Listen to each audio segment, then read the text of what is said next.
Good morning students. आज हम करेंगे पंचवर्षीय योजनाएं, जो आपको कल बताया था।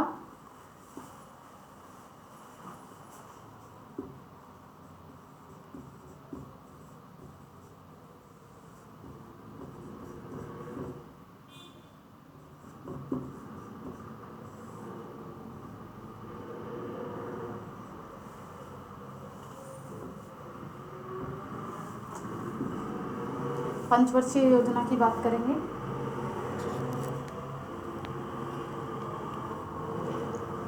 तो जो सबसे पहली, कल मैंने इसके बारे में बताया था कि क्या है, कहाँ से इनकी शुरुआत हुई थी, किसने इनकी शुरुआत की थी। तो आज करेंगे सबसे पहली जो पंचवर्षीय योजना है वो है प्रथम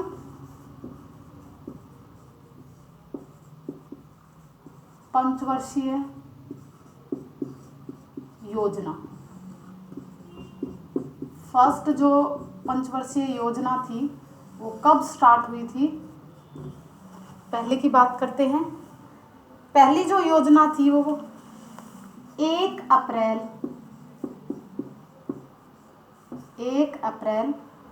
1951 से लेकर 31 मार्च 1956 तक। तो पहली जो पंचवर्षीय योजना थी उसकी शुरुआत 1 अप्रैल 1951 से 31 मार्च 1956 तक यह योजना चली थी। अब एक बात ध्यान में रखना कि जो भी पंचवर्षीय योजनाएं आएंगी वो कब से स्टार्ट होंगी, 1 अप्रैल से, और लास्ट कब होता है, उनका जो एंड होता है वो 31 मार्च को होता है। जो भी सन है उसकी 1 अप्रैल से स्टार्ट होती है पंचवर्षीय योजना और 31 मार्च पर इसका एंड होता है। तो जो पहली पंचवर्षीय योजना थी वो इतने से लेकर इतने तक चली थी। 200 वर्षों की गुलामी के जंजीरों से जकड़ा हुआ भारत जब आज़ाद हुआ था उस समय अंग्रेजों ने भारत की जो आर्थिक दशा थी वो बुरी तरह से क्षतिग्रस्त कर दिया था। अंग्रेजों ने क्या है, अंग्रेजों ने भारतीयों की दशा दयनीय थी। बहुत ज़्यादा गरीबी में थे। ग्रामीण तथा कुटीर उद्योगों को क्या है, बड़ी हानि हुई थी। ग्रामीण और जो कुटीर उद्योग थे उनको बड़ी क्षति हुई थी, उद्योग उनकी क्षति हुई थी। परिणाम क्या हुआ, भारतीयों की जो आर्थिक और जो उनकी शैक्षिक दशा अत्यंत ही क्या हो गई थी, खराब हो गई थी। निर्धनता, गरीबी, भूखमरी, शोषण, बेरोजगारी का चारों तरफ क्या है, यही चीजें दिखाई दे रही थी। अनाजों का उत्पादन भी बिल्कुल ही कम होता था। पशुधन थे, जो लोग पशु रखते थे वो बिल्कुल क्या थे, पशु ना के बराबर थे, और थे भी तो क्या है, उनको खाने के लिए नहीं मिलता था, तो वो भी क्या है, उनकी हालत भी बुरी थी। खेती करने का ढंग अत्यंत क्या था, पुराना था। परिणाम क्या था इसका परिणाम यही था कि खेती से जो फसल उत्पादन होती थी वो बिल्कुल ही कम होती थी। कृषि मजदूरों तथा लघु एवं सीमांत कृषकों की दशा बेहद खराब थी या दयनीय थी। इसलिए क्या हुआ, स्वतंत्रता प्राप्ति के बाद जस्ट उसके बाद ही क्या है, आर्थिक विकास की योजना पर काम कर पाना संभव नहीं था। यानी जैसे ही भारत आज़ाद हुआ तो एकदम से ये नहीं था कि क्या है, इसकी जो लोगों की दशा है वो एकदम, यानी पैसों से लेकर जो भी स्थिति थी वो क्या थी, उस समय बुरी थी, क्योंकि उसमें हर आज़ादी के जस्ट बाद ही क्या है, कोई भी स्कीम चलाना थोड़ा सा मुश्किल हो रहा था। तो प्रथम जो पंचवर्षीय योजना है इसके 2 उद्देश्य रखे गए। जब यह योजना शुरू हुई तो इसके 2 उद्देश्य रखे गए। उद्देश्य क्या रखे गए इसमें,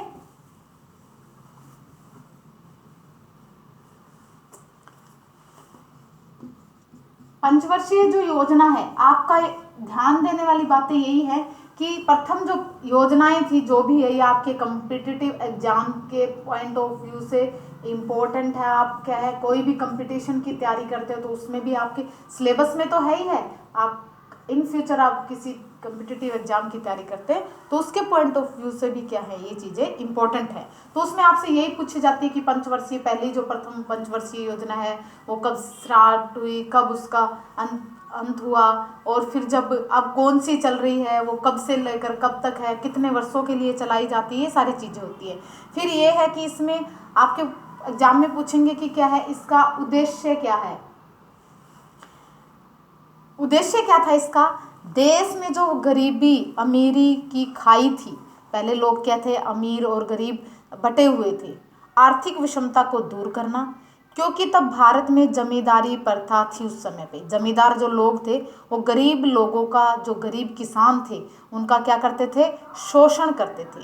किसानों को अनाज उत्पादन का एक बड़ा भाग किसको देना पड़ता था, जमींदारों को यहाँ पहुँचाना पड़ता था। आप कई मूवी में देखते हो कि उनको लगान देना पड़ता था, उनको क्या है, अनाज देना पड़ता था। तो जमींदार कृषकों, कृषि मजदूरों के साथ अन्याय करते थे तथा जबरदस्ती उनसे टैक्स के रूप में अनाज लेते थे। पैसे तो होते नहीं थे उस समय, तो क्या करते थे, वो टैक्स के रूप में उनसे अनाज लेते थे। अतः इस प्रवृत्ति पर लोग जो रोक लगाना था वो अति आवश्यक हो गया था। जमींदारी प्रथा को समाप्त करना निहायत क्या था, जरूरी थी। तो जमींदारी जो प्रथा थी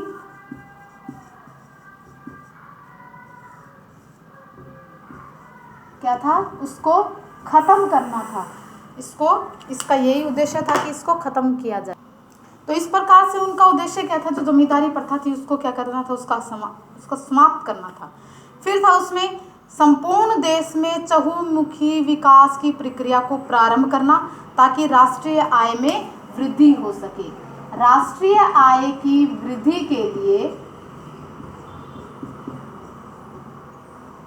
के लिए क्या करना था, चहुमुखी विकास, यानी चारों तरफ लोगों का विकास हो, वो ऊपर उठे, तभी क्या होगा, राष्ट्रीय आय में वृद्धि होगी। तो ये दो इस योजना के जो मुख्य उद्देश्य थे वो यही थे। एक तो जो जमींदारों ने क्या कर रखा था, कृषकों को और इनको तंग कर रखा था, जमींदारी प्रथा को खत्म करना था।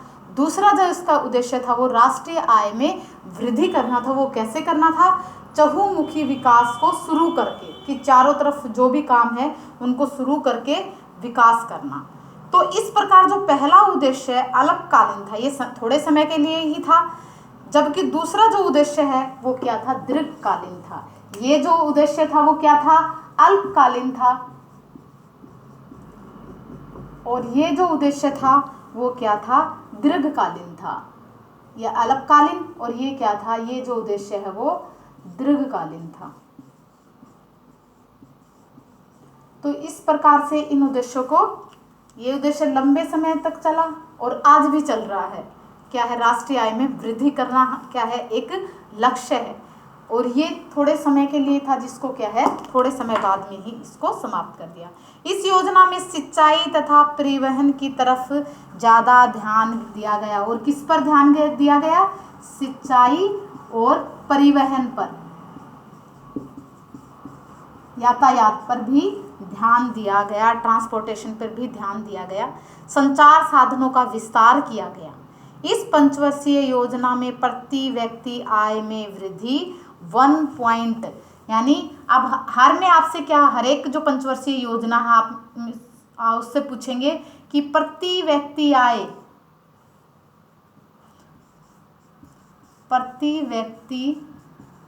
आय में कितनी बढ़ोतरी हुई, तो कितनी वृद्धि हुई इस समय हुई 1.8% क्या थी, तथा प्रति व्यक्ति आय में तो क्या हुई, 1.8% बढ़ोतरी हुई। और राष्ट्रीय आय में हमने यहाँ ऊपर क्या बात की थी, क्या उद्देश्य था हमारा, राष्ट्रीय आय में वृद्धि। तो राष्ट्रीय आय में कितनी वृद्धि हुई, राष्ट्रीय आय में 3.6 रही, इतनी वृद्धि रही, 3.6% वृद्धि हुई। तो इस प्रकार से क्या है, यहाँ पे दिखाई नहीं दे रहा, तो ये है राष्ट्रीय आय में 3.6% क्या हुई, इंक्रीज हुई। तो इस प्रकार से ये हमारी पहली प्रथम पंचवर्षीय योजना है थी। तो इसमें क्या था, 1 अप्रैल 1951 से 31 मार्च 1956 तक ये चली। और इसका उद्देश्य क्या था, जमींदारी प्रथा को ख़त्म करना, जो क्या थी, अल्पकालीन थी, तो ये जल्दी ही ख़त्म हो गई थी। फिर क्या था, चहुमुखी विकास करके लोगों की राष्ट्रीय आय में वृद्धि करना, ये क्या है, एक दीर्घकालीन लक्ष्य था। और क्या करना था, इसमें सिंचाई परिवहन की तरफ भी ध्यान दिया गया। और प्रति व्यक्ति आय इसमें 1.8% बढ़ोतरी हुई और राष्ट्रीय आय में इसकी 3.6% इसमें बढ़ोतरी हुई। तो ये थी हमारी पहली पंचवर्षीय योजना। आज की क्लास में हम इतना ही करेंगे। अगली जो सेकंड पंचवर्षीय योजना है वो कल की क्लास में करेंगे। Okay, bye, have a nice day students.